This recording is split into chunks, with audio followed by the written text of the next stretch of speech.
So welcome to A La Carte and A La Carte Live. I'm Polly Talbott, and teaching with me today is Veronica Winch. Veronica is a holistic health practitioner. She's going to help guide you through this meal. We're going to make a lot of wonderful things that are really going to be great for you.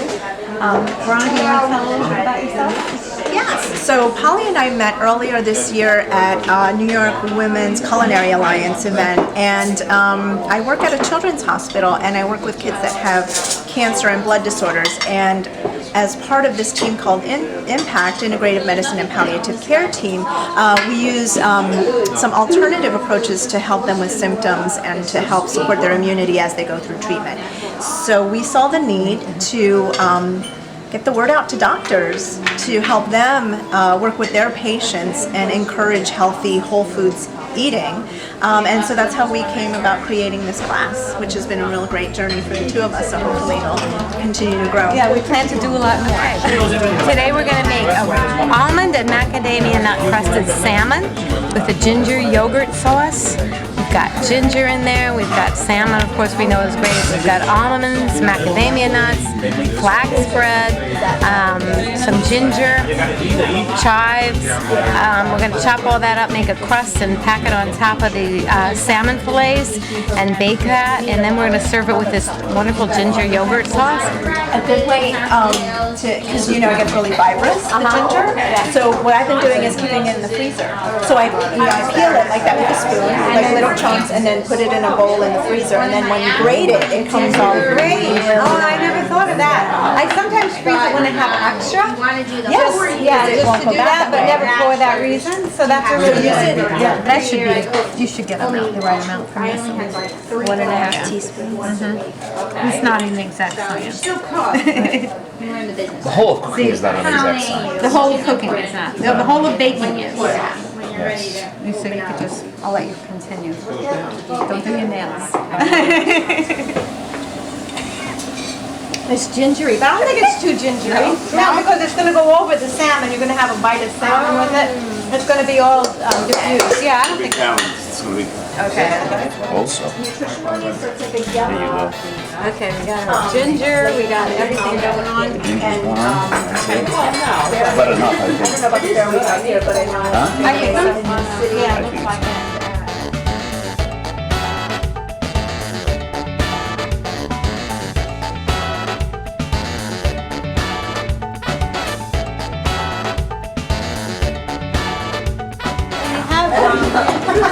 Fish or something that you're going to cook, and you're choosing your dish, you don't want to get the dish to be like, you don't want to take like a sheet pan and put this little amount of salmon on it, because all the juices will run out and it'll start to dry. So you want to contain it. So we're going to put it in a dish this size. This will be about the right size, so it'll be, somewhat contained. You can do this in a whole piece with a whole piece of salmon. Doesn't need any oil but on then when top. you're cutting it later, the crust falls off. That's why I like to do it with the individual serving sizes. And it doesn't need oil on top. No, because you're going to put that. And then you sprinkle salt. You know what else I do? Whatever you want. I put honey and cinnamon in a pot. I just like it. Similar to what we're doing. It's good on any kind of fish. Really, you can put it on tilapia. It just wouldn't take as long to bake tilapia because it's thinner. Two things I love. Okay. I also use a lot, so I usually try too. No, you do. But instant, it does no bitter taste. That's why Usually the 80s was the same, right? Now it's more I love the crust. What's that stuff? Okay. Good job. 10 to 12 minutes. In the middle rack. The middle rack. Just like going middle of the middle. Is that good? Yeah, that's You're not good. eating anything, so we just Yeah. more green. we're gonna have to. Yeah. Timing 12.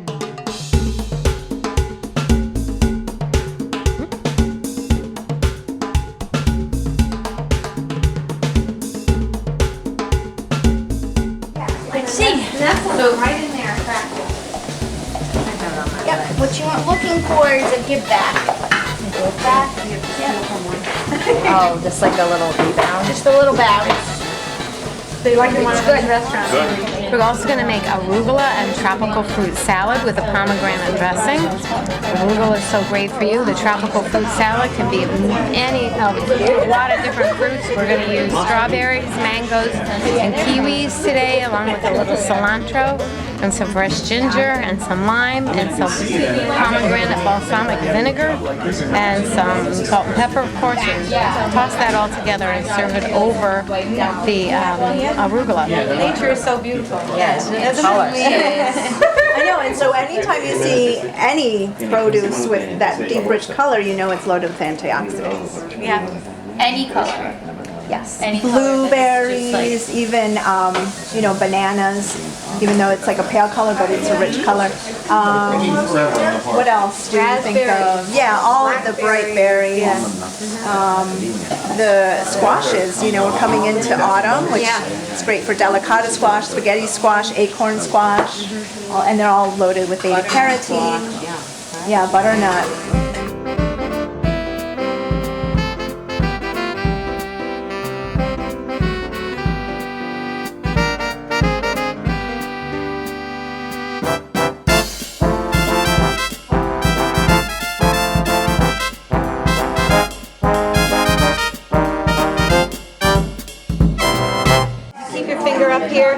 You were kind of halfway. So if you keep it down, you're using this too. Yeah, I do that too. Yeah, that's not a bad thing when you get it to this point. When you're cutting and you have it to hold, you do that. But yeah, when you want it smaller, you say I just want it a little smaller. That's a fine way to do it. It's just the grip. Yeah. Clean up the bread and then Wrap these 3 fingers, and then that. Yeah.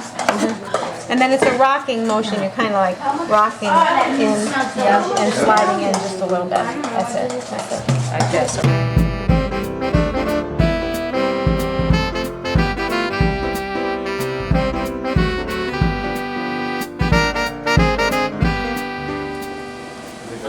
You can also, do like goat cheese or anything like that on top of it if you like blue cheese. goat cheese is very easy to digest. I love goat cheese. Yeah, I do too. And again, it gives you that very satisfying taste, and there's something about fat. It's satisfying, right? Yeah, right. So when people try to cut fat out of their diet, I'm always concerned because I'm like, that's gonna. They're never gonna be satisfied. Consequences, right? Right. You end up eating more sugar usually. It's not good.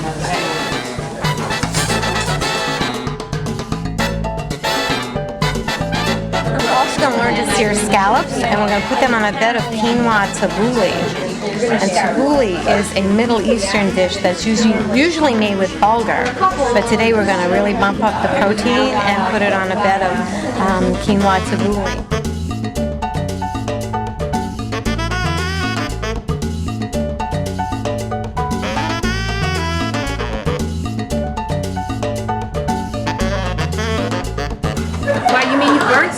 And you had to throw it away? No. It was all the water went in. I had to add another cup of water. Oh, how much water? Oh, maybe the lid was cropped. There was no lid on it. That was that was our mistake. Okay. Yeah. Okay. So now we're just guessing how long it should be. Right. Okay. Yeah. Well, now it's 20 minutes. Except the water went out of it, and we put another cup of water in. So it's total 20 minutes. Let's see. We'll taste it. Now we'll be able to tell. What to do when you mess up the quinoa? Right. That's the favorite thing everybody likes to learn. What do you do when you mess it up?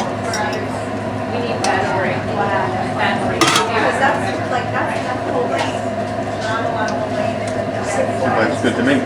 Might be a little al dente. Maybe 3 more minutes. 3 minutes. The best way to chop parsley is to get it all mashed together like this and hold it together as much as you can. And I like this tooth knife. Get that yellow one out of there. Okay. But if you can keep it bunched together, it's going to be a lot easier.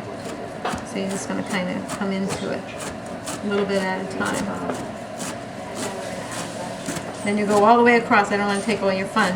You go all the way across, and then you go across this way. And if you just go through it, the less you go through it, the less black. You know how sometimes it gets black, and from over chopping it. And that's why you want to keep the cuts as close together so you're chopping kind of efficiently. Okay? All yours. Oh, you're right. And I like the way your fingers are out of the way. So far. And 1 bunch of fresh mint. So now you're we're going to do just that. like Yeah, you're going to this. strip that, right? Very good. So we got the mint to do. If you need more, we can get it. But it looks like it will be, huh?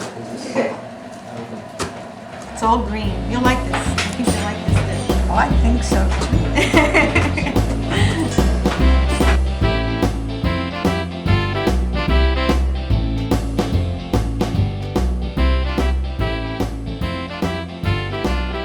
Yeah, that's All the it. chopped and diced vegetables and mix well. Yeah, a little, yeah, that's fine. This section of your knife is the working section, so just Yeah, go ahead. come in. Okay. Yeah, just make sure you hit the board all the way just with the heel of the knife. You're gonna stick your thumb in there and use that like the pivot point, like that, and get the Looking tomato. core out.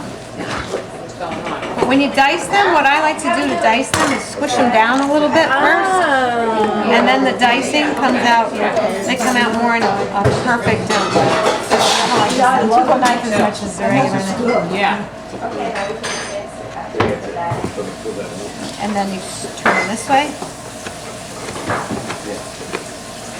That's good because it gets a lot of the water out too.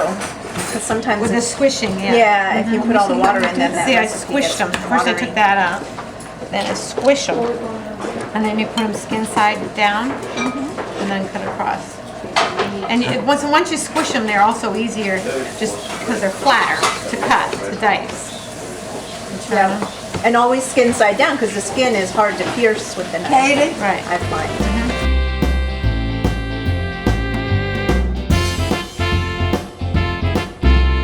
All right, so now you got your quinoa, and you're gonna Tricolor quinoa, I might add. I Yes. have ground cinnamon. And you're gonna put all your other things in. Let me get that. We're just gonna throw everything in. Oh wait, you gonna get tomato? Okay. Yeah. It looks great. Love the color. Yeah. You want us to toss it with our hands? That's what it says. Yeah. Well, that's actually once you put it in Is here. the lemon juice? Now, if there's any liquid in here, they wanted you to squeeze it out. There But you isn't. made sure there Well, we wasn't. don't have to do that. We don't have There to. is We skip no that step. Yeah, now you're going to combine it all. Mix it together with your hands. The reason you're going to mix it with your hands is because you want to twist it and kind of really release sure. the flavors of the parsley and Holistic living. And we're gonna put in the lemon and the separate zest. these. They reach the bottom of the board. Did someone say that?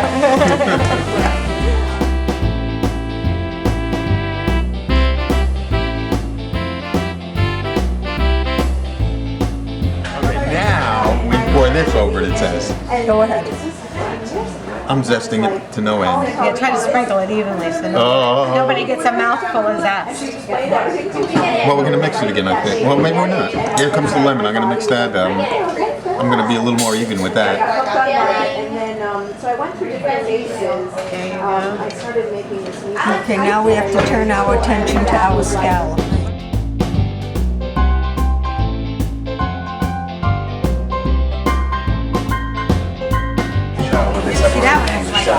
Lemon does a good thing. But they are, if you've ever noticed, if you have them, it's a real, like a rubbery texture in your mouth. Just a little bit, I'm gonna toss it around. Two tablespoons? One, two. Oh, and then you're gonna put some salt and pepper.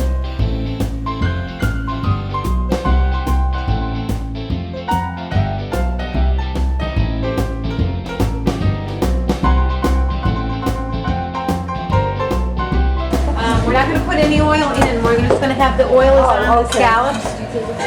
That way it doesn't tend to smoke up so much when you're cooking it. You know, if you put the oil on the pan, We put some water in here. you can do that. And that's really dangerous actually. Once the oil has smoked, it is now a carcinogen because it's been broken down and oil that has gone rancid or has been broken down like that, it becomes a free radical. So that's the thing about keeping things on your shelf, like nuts, I always keep in the fridge. Yeah. Because they have oils in them and they can go rancid. Right, Or right. also grains. I tend to keep, like quinoa is quite stable, but some of the other grains We and the keep all flours. like brown rice flour, brown rice. Yeah, and all the flours, keep them in the fridge or in the freezer, wherever you have room. Like oats because- and that kind of stuff? I do keep my oats in the freezer, yeah. In the freezer? Wow. Just because I have room in there, I don't keep a lot of stuff in the freezer. And it's nice and cold. But yeah, nuts and All the nuts. oil. Like the only Well, oils I I don't keep know. out are coconut oil and olive oil. Any other oils, they should go in the fridge because when an oil has gone rancid or has been broken down when it smokes, it's so dangerous to the body. Okay, she's putting the scallops in. Yeah, and you're not allowed to touch them until they release. But I'm saying they can't touch each other either. Yeah, they're not allowed to touch each other either, right? These are the rules. It's segregated. I'm gonna give you another. No two scallops should be together. Oh my gosh. Doesn't it look great?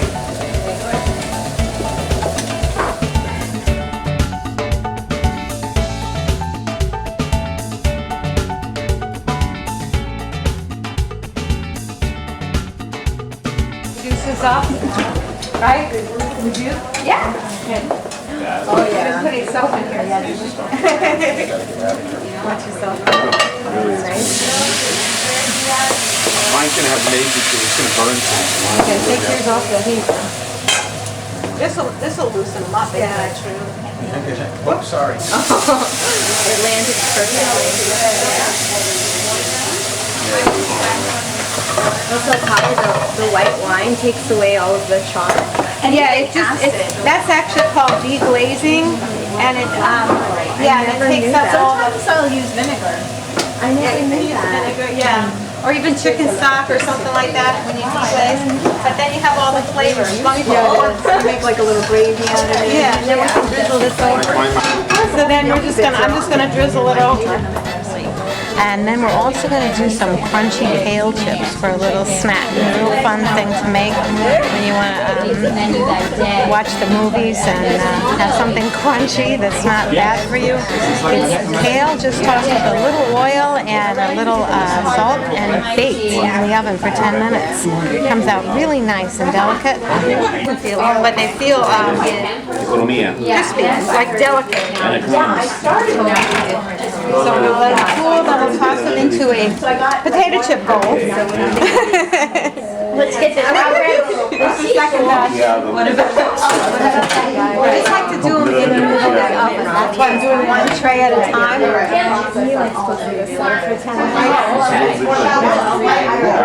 Okay, and then we'll just put those in a basket. Ben's getting a bowl, actually, okay?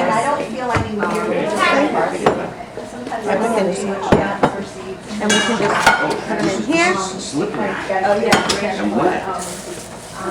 You got to be careful with them because they are delicate.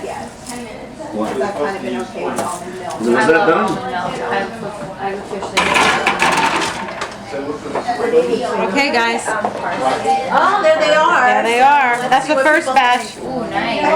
What's the difference, what's the value of taste? canola oil over like olive oil?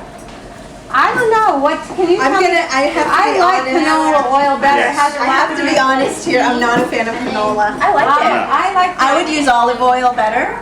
And the reason for that is canola is from rapeseed. Right. And they tend to genetically modify it. That's right, it is. And we're also going to make yogurt with toasted walnuts, honey, orange zest, and cinnamon.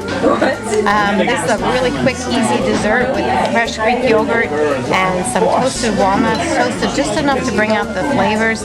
Drizzle it with a little local honey and some orange zest and some cinnamon. I just read that. You just want to have them be fragrant. So just kind of go like that when you really smell that nice flavor of walnuts. Then you're done. I do smell walnuts. Yeah, I don't know if I'm smelling walnuts or something that's smelling good this kitchen. Is that the orange zest? Yeah, this is the orange stuff. This is really a bartender's tool, I think. Is it? But it's great for these, for garnishes and things like that. And the pectin, there's pectin in the zest that helps to suppress appetite. Right, so who wouldn't love that? So if somebody's trying to eat less, it's gonna help. Chew on the outside of an orange. Well, to zest, put the zest in some.